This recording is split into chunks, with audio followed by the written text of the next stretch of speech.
the uncertainty, the sense of I'm an amateur at this, all of that is completely normal. Everybody who went before you felt that way. That's okay. It doesn't mean you're not doing it. Welcome to Tilt Parenting, a podcast featuring interviews and conversations aimed at inspiring, informing, and supporting parents raising differently wired kids. I'm your host, Debbie Reber. In today's episode, I am bringing back to the podcast the brilliant and talented author and speaker, Julie Lythcott-Haims. Julie last appeared on the podcast to talk about her game-changing book, How to Raise an Adult, written in response to the overparenting trends she witnessed as a dean at Stanford University. Today, she's back to talk about her brand new and equally amazing book, Your Turn: How to Be an Adult. I had the opportunity to get an advance copy, and I just have to say this book feels like a generous gift to adult and soon-to-be adult humans. It is so thorough, and I got so much out of it, both for myself and as a parent. I wanted to talk to Julie about this book, not just because I think it should be required reading for everyone, but also because of how powerfully inclusive it is. We talk about how important it was to Julie that this book should represent the whole spectrum of adult experiences, including neurodivergence, that it be both practical and normalizing, as well as some of the considerations that went into writing a how-to-adult book in a rapidly changing world. I hope you enjoy our conversation. Oh, and I also encourage you all to read Julie's memoir, Real American, which examines racism through her experience as a Black and biracial person. Just basically, don't miss out on anything Julie writes or creates for the world. Lastly, I want to give a quick shout out to Devin O'Brien and Sabrina Risk, two new supporters of the podcast. Thank you so much. By joining my Patreon campaign, you are helping to support the production expenses associated with making this show. That includes helping me pay my fabulous editor, Donna, the hosting costs, creation of all the associated assets, and more. If you get a lot out of the show and would like to help cover the costs for making it, please join my Patreon campaign, where you can sign up to make a monthly contribution as little as $2 a month. Just go to patreon.com/tiltparenting. And now, here is my conversation with Julie Lythcott-Haims.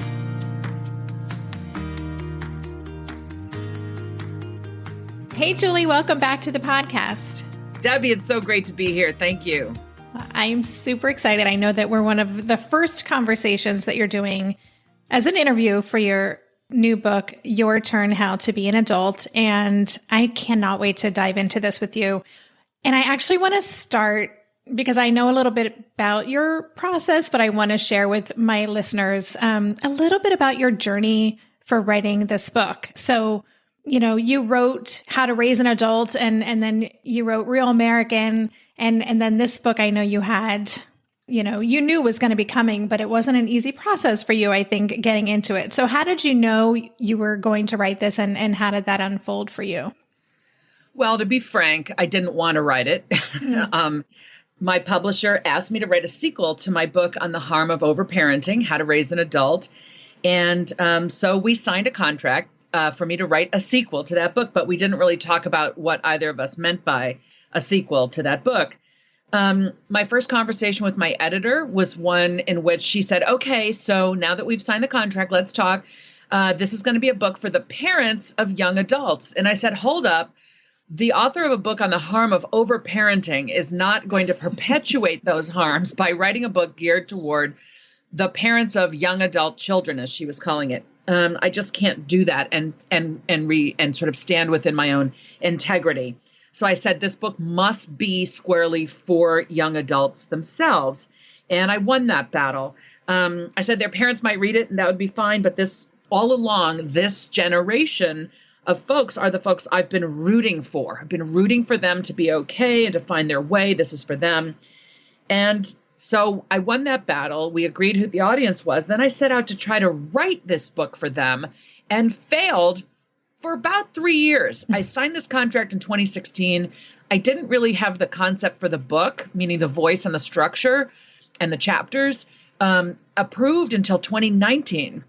And I just didn't feel like an authority on the subject of adulting. I thought, who the hell am I to tell anyone how to live their life? And ultimately, I landed on a structure that includes my voice, yes, my stories, yes, but also the stories of over 30 other people. I wanted to be clear on the page that there is no one way of being an adult, and I wanted to honor the myriad, infinite paths and situations that people take and face. And ultimately, that's what the final book is. But boy, was it a long time in coming. Yeah.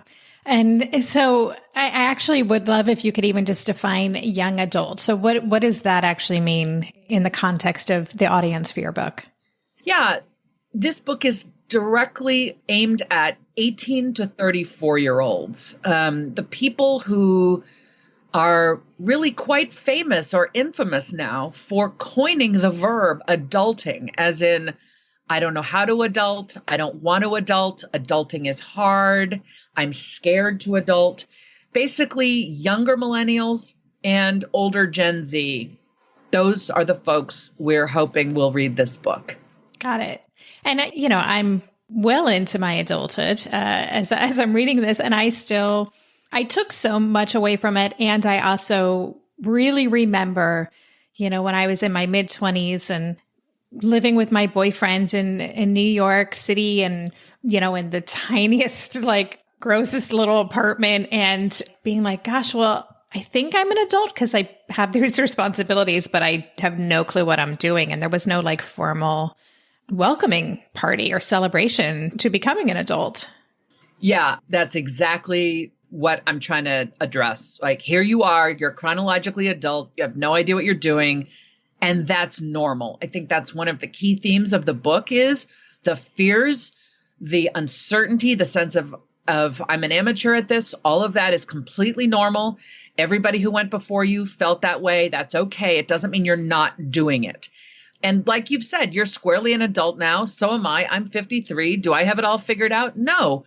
But what I have figured out is I know myself. I know my fears, my dreams, my wants. I know my why. I have a sense of how to try things and how to recover from things that I fail at. And I think that kind of boils down to what it means to be an adult. You're not an expert at it. You just know you can. You can try and you'll be fine and you'll keep going. Mm-hmm.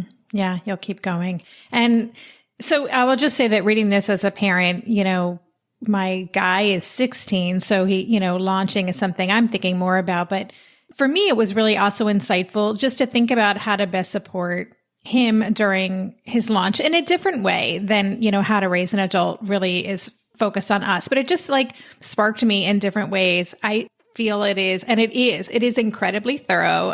If you guys could see, and you will see, this is a big book. This is I got this in the mail. I'm like, oh my goodness. And, but it's so rich. This is what I wrote down. Honestly, it feels like an incredibly generous gift to adult humans. It is hard-won wisdom and it's super vulnerable. So I'm wondering, do you have kind of a highest hope for the book and how it will support its readers? My highest hope for the readers, I want for the readers to feel this book was written for them as an individual. I'm hoping that there's enough examples in there, enough difference on the page that every single human who picks it up will somewhere across those hundreds of pages really feel that I'm speaking directly to them in a very compassionate, understanding, brave way. I'm hoping it'll feel like a companion that they will want with them, that they could turn back to. We've worked so hard on the index because, for example, as you know, dogs play a small but important role in this book. There's a story where somebody's got brand new twins, and when they have to put the babies down for a while on the bed, the dog comes over and places his places his snout on the baby's legs to hold the baby in place. It's so loving. And somebody's going to connect with that story and want to rifle through and say, where's the story about the dogs? And so dogs are in the index. How to help people come back to the book time and time again is very intentional. And my hope for the book is that, it proves itself as a text of worth and value, and that it finds its readers.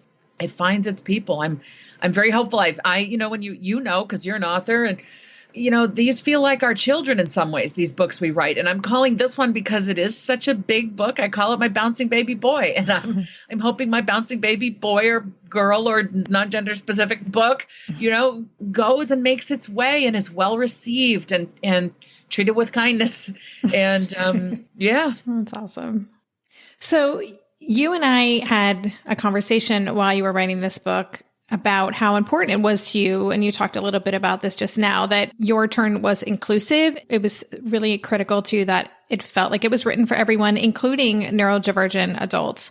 And I know you really wanted to get it right. We had a great conversation about that mission. So I'd love if you could share a little bit more about that particular vision, not just neurodivergent adults, but this idea of making sure that it really was truly representative of all different types of readers.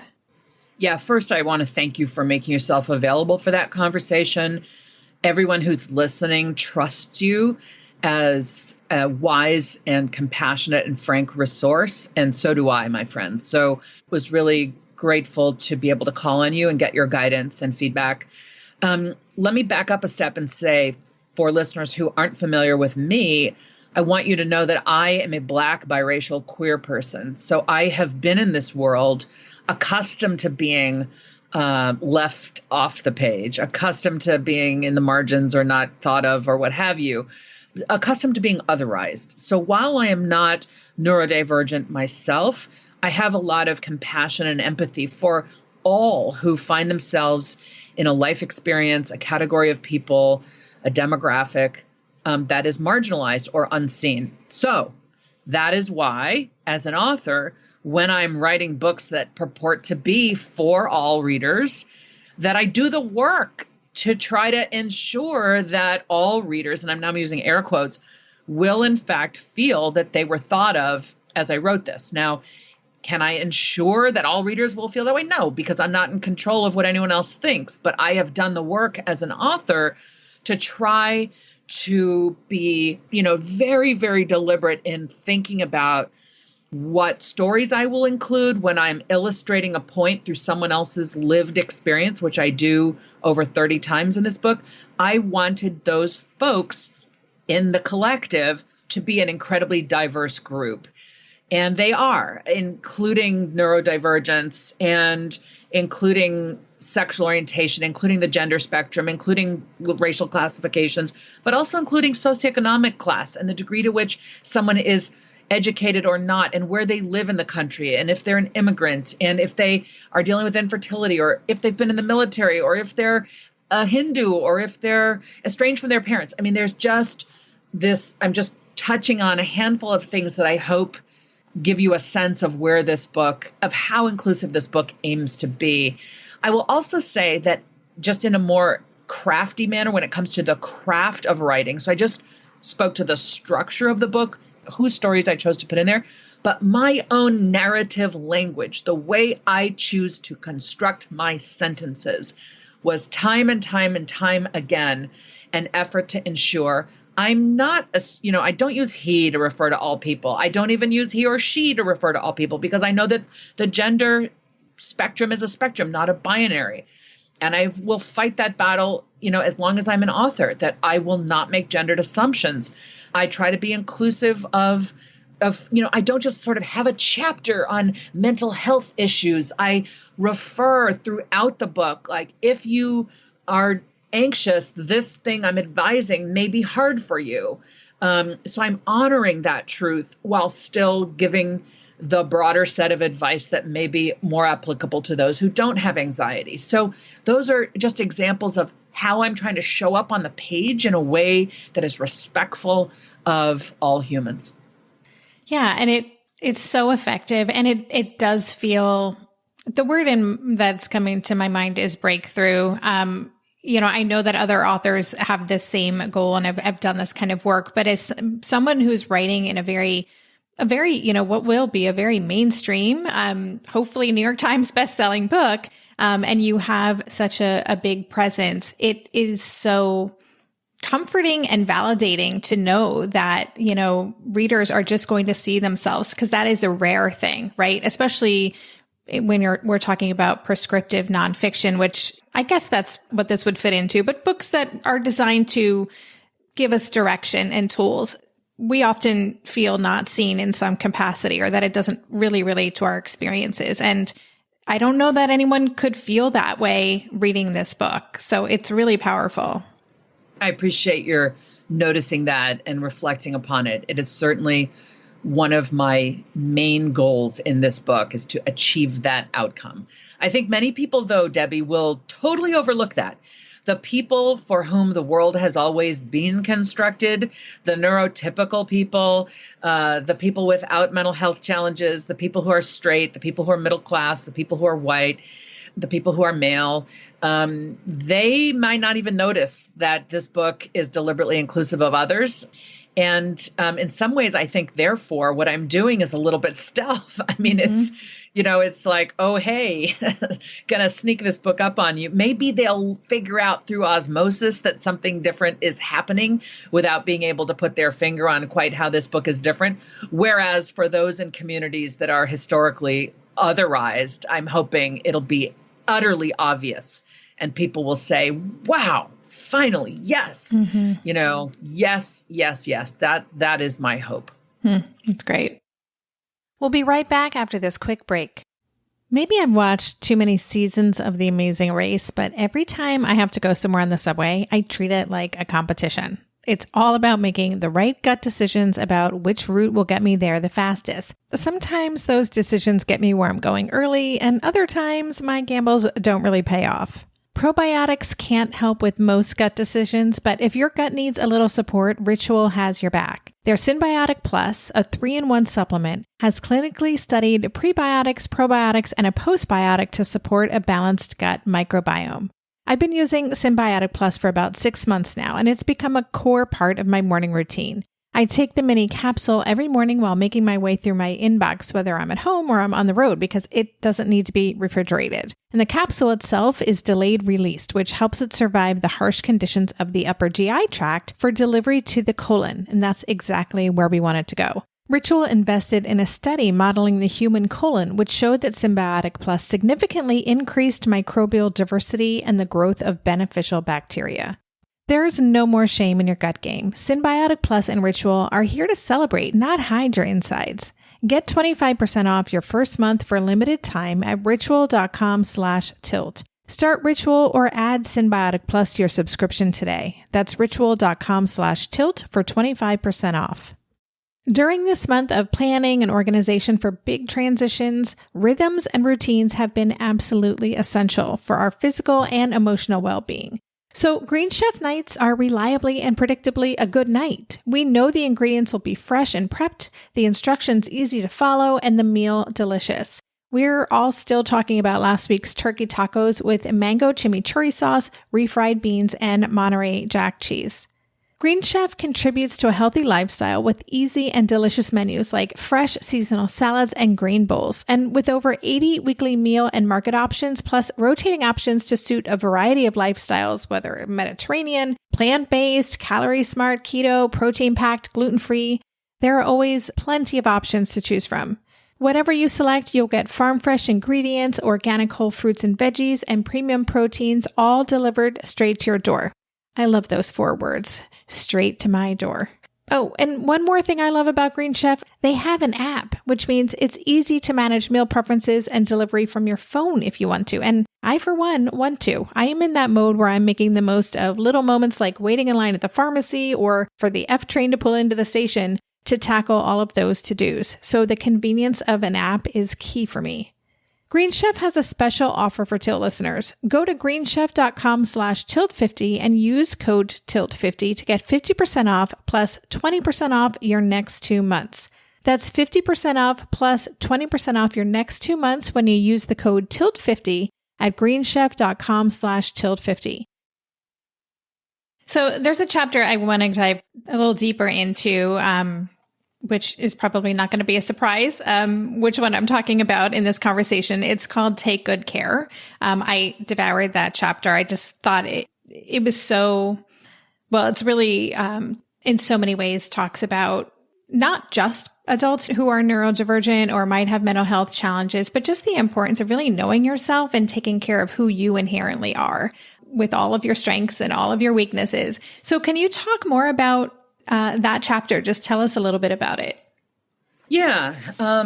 So I think I began with the understanding that the generation I'm speaking to is one in which humans have more so than ever had the benefit of testing, diagnoses, support around mental health challenges, around neurodivergence. And my point being, a book 20 years ago aiming to elucidate these same subjects, the subject meaning how to be an adult, might have relegated neurodivergence, I wouldn't have even used that term, of course, and mental health challenges to kind of an asterisk, whereas I wanted folks who are dealing with these situations, as I broadly refer to them in the book, situations, to just be centered on the page. And so that was one goal here. Another is that I was very careful in this chapter to just open up and talk about language. I basically, after sharing a few things about my own personal situations as a way into the topic, I then go to this language, a long not treatise, but like a couple pages about the language I am using in this chapter in an attempt to be inclusive, while knowing that it is impossible to be entirely inclusive, knowing that language is constantly evolving, and that, my hope is that this chapter will make people feel very seen and supported, but I could use a term that puts somebody off. And I wanted to just own that and state my intentions and ask for grace, basically, of my readers as they hopefully, ask for them essentially to give me the benefit of the doubt that I'm trying here to be as inclusive and as au courant as possible with my language, knowing that language is constantly evolving. I wanted anybody who's been otherized around their mental health or around their neurodivergence to feel completely seen, loved, respected, validated, supported, and helped. And I think the utter point of this is we all, many of us, have a situation, and to know ourselves fully in it, to understand what that self needs to be whole and healthy and to move forward, that is the point of this chapter. It's not about labeling anybody. It's not about trying to fix somebody. It's sort of just inviting the reader, if they're not already there, into a deeper knowing of the self so that they can love and embrace that self and head out into the world looking after that self. And then I think implicitly there's something about aging in here, which is, your older self will want your current self to take good care of itself. Okay, there's a lot of self in that, in what I just said. And a key message of this book for 18 to 34-year-olds is get stuff in place now, whether it's owning your own neurodivergent situation or mental health challenge or your financial situation or what have you, right? Get on that stuff now, both because it matters now and because your older self, your 50-year-old self, your 70-year-old self will really benefit and be grateful if you manage to kind of get a hold on things in your young adulthood. Yeah, it's really, I think this chapter, again, approached this topic or, these situations, as you say, in such a refreshing, validating way. I did make note about just that conversation you had at the beginning of the chapter about language and just saying, yeah, this is really complicated. It's something I personally have not struggled with, but had to be intentional about as I wrote Differently Wired. And when I did the paperback edition, I made even further updates. I'd make new updates today. Like, language is evolving. And I just really appreciated that lens through which you wrote this. And what I loved about this chapter is it normalizes things, right? And you even say, I'm not sure where you got the statistic, but that, 50% really of adults have something, different going on about the way that they're processing or experiencing their brain and the world. So by including this in this book, which isn't just for neurodivergent adults, it felt powerful. It felt practical. You've already established such a trust with the reader. So it just felt so validating. And I also would love if you could just share a couple. You have a great section in here, self-care checklist. And I talk about self-care all the time, but this is a different kind of a checklist. And I loved the kinds of things you included. Could you share some of those? Happily. And let me just go back to that 1 and 2 stat and say that I hope what I said, I'm just looking back at it myself. So I'm not saying 1 and 2 adults have a diagnosis, but 1 and 2 18-year-olds. And I read that stat somewhere, read it in a number of places. So certainly for those at the younger end of the readership, 1 and 2 have a diagnosis of some kind. And that just further underscored my need to completely normalize that fact. And I do address in this chapter why a lot of older folks say, what's wrong with those people, with that generation, like da-da-da. And I'm here as, a 53-year-old saying, no, you older folks, stop. Things are different now. Just stop comparing your way of being and what you know and what you remember from your own. Just stop. Let's stop imposing upon millennials and Gen Z some boomer or even Gen Xer ideal of like the way things should be. And I do a lot of generational. I am humble generationally in this book. There's a point in the book later, and I'm going to get to your question. I haven't forgotten it. I'm sorry. There's a point in the book later where I say, try to make things better in the world. And I just up front say, I know it takes a lot of chutzpah for somebody older than you to tell you to make the world better because we, the older people, have messed it up. So I try to do that dance of like, I'm here. I may be less credible because I'm in these older generations, but here's why. I try to prove why I'm trustworthy, I think, basically. All right, let me go to the self-care checklist.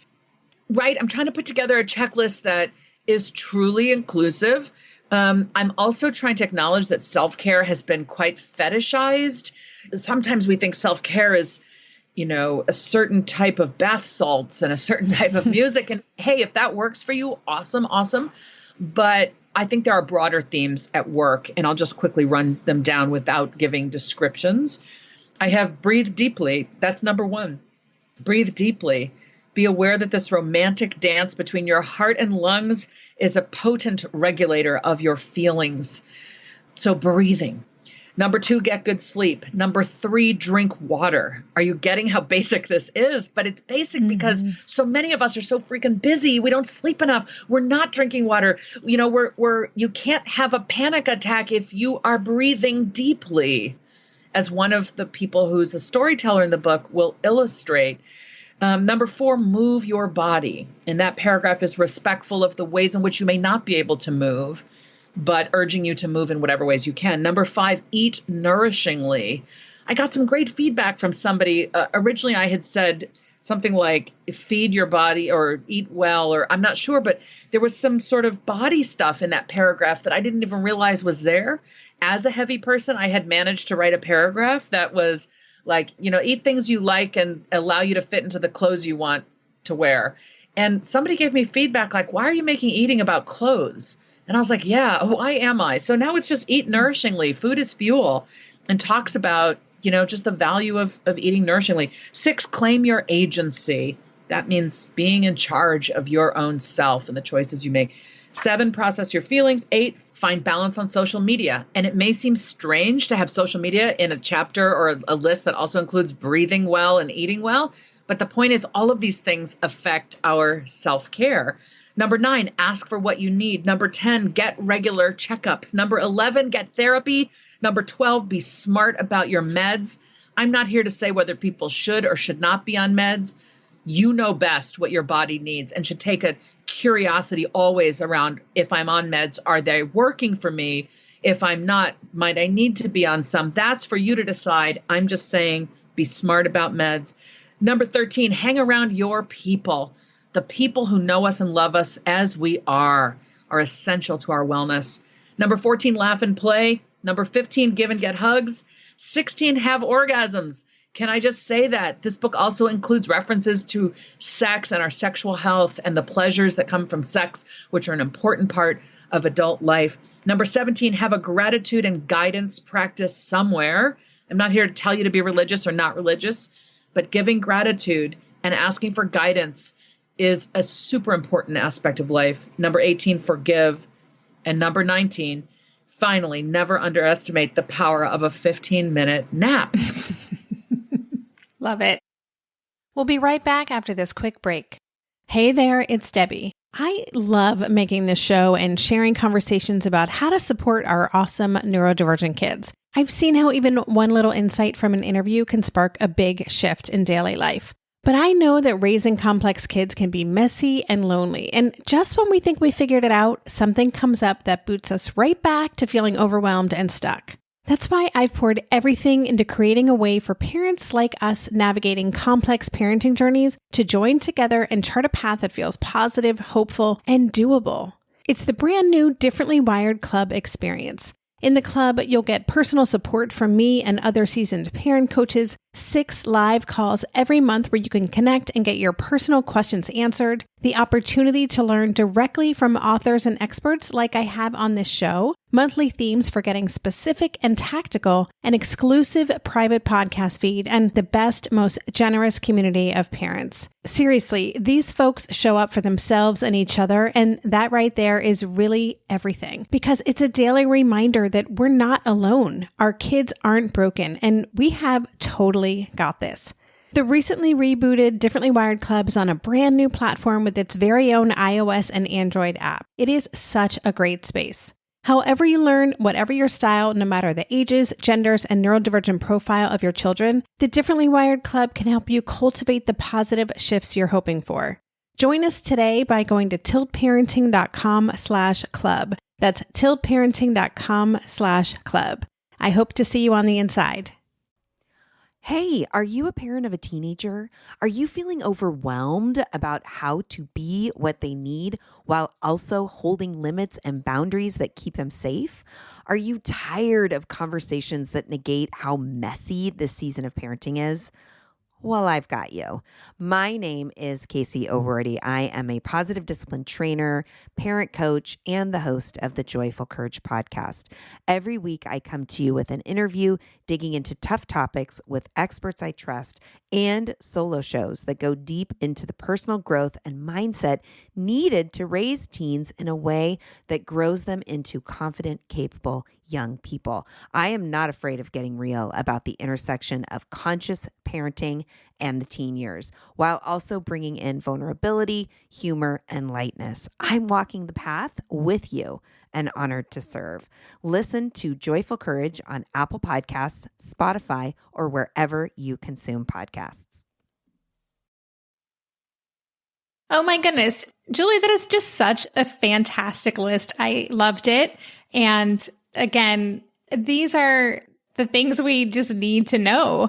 And you've done this in every chapter, I will just say. You know, the chapters you've curated from wise friends that you have, and you've presented so many just practicalities within each chapter. And this is just one example, but just the best self-care list I've ever read. So just want to say that. Thank you. You're welcome. And I want to just talk briefly about the stories that you included. So, at the end of every chapter, you have a section called Don't Just Take My Word for It. And you mentioned earlier that you talked to over 30 different people to get there, to really share through storytelling. And this was another part of your book, which was very different from what we might, usually you might read a few paragraphs and a little anecdote, but you shared these people's stories. As a writer, I was like, wow, the way that you presented all of these different experiences was so refreshing and cool. And I'm just curious if you could talk a little bit more about why you really wanted to go deep with the other voices you brought in. Absolutely. As I said earlier, I really rejected the notion that I was an authority on adulting, or that anyone is, frankly. So my way into this book as its author was to say, what can I offer, but what do I need to bring in from the lived experience of other humans? So that's why almost every chapter is anchored with the stories of other people. I am not adept at writing the profiles of other people. That is, I have not come up through journalism. I've not studied this. And so this was a real opportunity for me to learn and grow in my writing. And I can really chart over the course of writing this book, my skill development in this area of trying to put other people thoughtfully and accurately on the page in a manner that constitutes good storytelling. So these bits are so important to my why about writing this book. And it was really essential that I get them right, not just for the reader, but for the person I'm profiling. And so I had quite an intimate relationship with each one, going back and forth, making sure that they feel that I've constructed this profile accurately, thoughtfully, and ultimately I hope they'll be proud of it. The three people that anchor this particular chapter, take good care of yourself, are a guy named Tone, who's about 22 and was dealing with a really acute set of struggles, anxiety and depression, coming out of a highly academically stressed out childhood. And he talks about his recovery and his practices for keeping himself aware of what his self is going through, and journaling, meditation practice that was really quite foreign to him at the outset. Then I have Sarah, who's 29 and a woman from Puerto Rico who is part indigenous. Taino is the name of her people and her ethnicity. And she struggled with eating disorders and OCD in college, as she was sort of fetishized and otherized at a highly elite college coming out of the island of Puerto Rico, where she was one of the best math students on the island. And yet at her college, Stanford, people could only see her for how beautiful she was. And she talks about moving into a community that celebrated indigenous culture, the Native American theme dorm on campus, as a way to fully know herself and embrace herself, and discovering her indigeneity and appreciating it and being around others who did really was the source of her healing. And then I have Jeff, who is a 47-year-old conservative white male who was in the military and became bipolar, had his first manic episode on a highway in Washington, D.C., and was basically asked to leave the military, where he had a high security clearance. And this is a story of his journey to deal with his bipolar disorder. And he's religious. And so God plays a role, church plays a role, and family plays a role. And he really goes quite deep into explaining what his manic episodes are like. And I really wanted to put that there. So again, so people who are dealing with that would see, something similar to perhaps what they struggle with, see it validated on the page. It's so good. And, every chapter again has these stories, listeners, and we get to know these people, and it's so much generosity on their part. It also speaks to the trust and the relationship they have with you. And also, again, as a writer, I was really, really blown away by the labor of love that this book is. And I believe that it's all paid off. So now I'm going to ask you a super typical interview book author question, but do you have a favorite chapter? Is there a part of this book that you just are, really is kind of your baby? Nope, I don't. That may speak to the fact that I have almost literally just completed it, and I haven't had a time to set it down and look back at it and pore over it. I do have some favorite stories. The book opens early on in the book is a chapter called Tag You're It, The Terror and Joy of Fending for Yourself. And one of the stories at the end of that chapter is from Levi, this Lyft driver who rescued me and my family at the side of the road. This was a stranger. And I think my interest and curiosity in chatting up a stranger that led to a phone call, that led to this dude being in my book, I think in some ways that illustrates an aspect of adulting. Lean into the people you meet, be curious about who they are. You might learn a thing or two.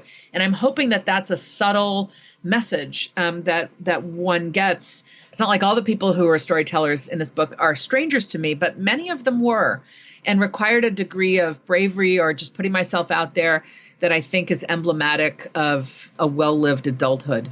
Yeah, that was a great story. And also, I just want to, you've written a memoir, and I've read Real American, and it's very personal. And this book was personal in a different way. And I can tell how hard you work to kind of strike that balance. And you say this a lot, like, I am not the expert. I kind of see you as like a big sister or a mentor to people, but your credibility comes from your ability to share sometimes less than flattering experiences and painful things that you've experienced. And how hard was that to go there? What do you mean less than flattering? I thought everything in this book was flattering of me. No, I'm joking. I learned that lesson, Debbie, from my amazing editor, Barbara Jones. Big shout out to Barbara Jones. She's been my editor now through 3 books. And when I was writing my second book, my memoir, to which you just alluded, Real American, which is about me being Black and biracial in white spaces and dealing with racism and microaggressions, I had written all kinds of stories. That book, the form is kind of little vignettes across 200 pages. And my editor said, Julie, you're not telling any of the bad things you did, any of the shameful things, the things you regret, the things that make you wince. And I'm like, of course not. I want the reader to like me. And she said, Julie, you want the reader to root for you, to continue turning these pages and ultimately, arrive at some place of growth or discovery or what have you at the end. And they won't root for you if they don't see that you're exquisitely human, which means flawed, screwed up, etc. They will relate to you if you show your imperfections. And, of course, it made perfect sense. I already somehow knew that in my mind, but I wasn't ready to do that on the page. So, I'm trying to show, look, younger human than me. I have done things I'm not proud of, but they're really human things, and you may do those too. It's, I think, trying to show, like, you will mess up. It's all right. You're still loved. You're still worthy of leading this life and trying to make your way forward. Like, it's okay. I think this book is trying to do that, this comforting, like, it's okay. It's okay. You are okay. You are exquisitely perfect. But it's not about perfect. You are exquisitely you. You're exquisitely fine. You matter. I'm trying to appeal to this generation that feels inadequate at the task of simply being an adult, which is simply the stage of life between childhood and death. I'm here to say, like, you've got this. You've got this. Take a deep breath. You've got this. And I'm rooting for you.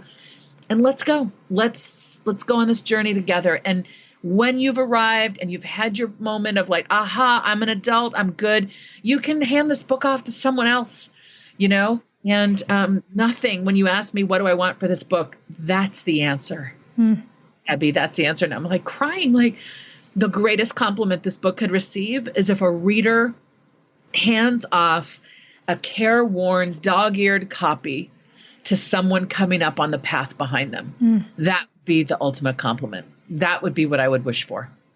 So beautiful. I can hear just the conviction and your passion for these readers, and it just all comes through in the book. So I just want to say congratulations again. I've gushed enough to you also outside of this podcast, but I will just say to listeners, this is really a phenomenal book. And we're recording this at the end of January, but as you guys are listening to this, the book comes out next week. So definitely check it out, buy it for yourself, buy it for friends. And Julie, how can readers connect with you and best support this book? Thanks so much, Debbie. And thanks to everyone who's listening. It's really wonderful to know you're there. My website is the best place to connect, julielythcott-haims.com. It's my name without the hyphen.com. My social handles are all J. Lythcott-Haims. Again, no hyphen. J. Lythcott-Haims on Facebook, Twitter, and Instagram. I'm actually launching a membership club with Debbie's advice and guidance. So if you decide you want to really connect more deeply, the membership club is just sort of a place to connect. I try to create community. I will answer your questions, but also invite you to be wise and loving and supportive of one another. So that's something that's new and I'm excited about. So yeah, join me online wherever, whatever space is good for you. Chances are I'm there. Great. Thank you. And listeners, I will, of course, have links in the show notes for all the places that you can connect with Julie. And Julie, I just want to say a big warm thank you. This has been such a great conversation. I was really just looking forward to it. I had pages of notes and was curious to see where the conversation went. And I really appreciate you sharing with us today. I'm so glad to have you in my life, Debbie. And I know I speak for all in your community when I just praise you for who you are, how you are. You're really quite extraordinary. So I'm honored that you're holding my book in your hands and that you are holding it in high regard. It means the world. You've been listening to the Tilt Parenting Podcast. For the show notes for this episode, visit tiltparenting.com/podcast and search for this conversation. If you like what you heard on today's episode, I would be grateful if you could take a minute to head over to Apple Podcasts and leave a rating or a review. Thank you so much for helping us stay visible so people who would benefit from the show can easily find it. If you want to support the show and help me cover the cost of production, please consider joining my Patreon campaign. To support the show, just visit patreon.com/tiltparenting. Lastly, if you aren't already part of the online community at Tilt, I invite you to sign up at tiltparenting.com on the box in the bottom where it says Join the Revolution. Every Thursday, I send out a short email with a quick note from me, a link to that week's podcast episode, and links to 5 stories from the news that week that are relevant to parents like us. Again, you can sign up and learn more about Tilt at www.tiltparenting.com. If you're a parent, I invite you to join us at the Mindful Mama podcast, where it's all about becoming a less irritable, more joyful parent. With sometimes hilarious and always thought-provoking experts and friends, at Mindful Mama, we know that you cannot give what you do not have. And when you have calm and peace within, then you can give it to your children. I'm Hunter Clark Fields, and I can't wait to see you there. Listen in to the Mindful Mama podcast.